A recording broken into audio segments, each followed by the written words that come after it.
Hi, ako nga po pala si Sister Mercy na nakatira dito sa Nueva Ecija, ngunit ako ay isang Bicolana. At ngayon nga po ay ang video na ating pinapakita ngayon ay late upload na po ito mga kapatid dahil last 2 months pa po ito.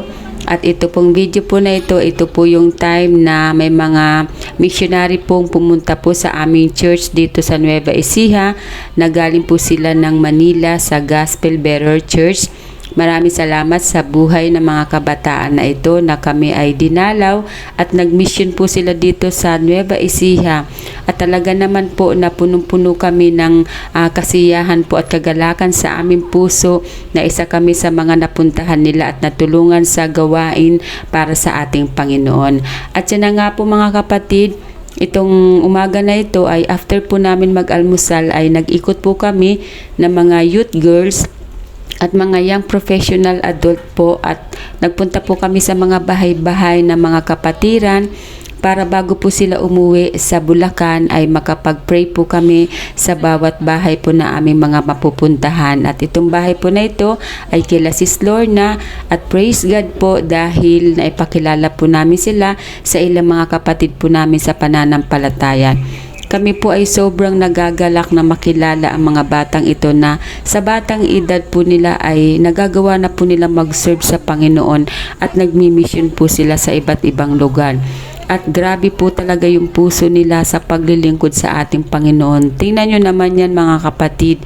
Kahit na mainit po ay talagang sinusuong po namin yan para makapag-share at makapagbahagi ng pag-ibig ng Panginoon sa lahat po ng tao. At salamat po sa buhay nila dahil ang dami po namin natutunan sa kaunting panahon na pag-stay po nila sa aming church sa Tandok ay ang dami po namin natutunan sa mga kabataang ito. Purihin po ang Panginoon sa mga buhay ng mga batang ito dahil ang dami po naming natutunan mula sa buhay nila. At yan nga po ay papunta na po kami dyan po sa po nila Tatay Boyeng po dyan sa Tandok. So isa po sila sa mga nadalaw po namin at naipag-pray po namin sila. Kasama po namin dyan sila Ate Aida at saka sila Nanay Aning para po makapunta po kami sa family po ni Tatay Boyeng at maipag-pray po namin sila. So yun po yung aming mga ginagawa sa aming paglilingkod sa Panginoon. Alam niyo po mga kapatid, napakasarap po mag-serve sa Lord. Minsan hindi po natin alam kung ano po yung nararamdaman po natin. May mga time na may kakulangan sa ating buhay pero hindi ko po ma-explain na kapag po kami humahayo at nagsishare kami ng word ni Lord sa mga tao. Alam niyo po lalo na po kapag kayo nagre-response po yung tao, yun po ang sarap po sa feeling po talaga.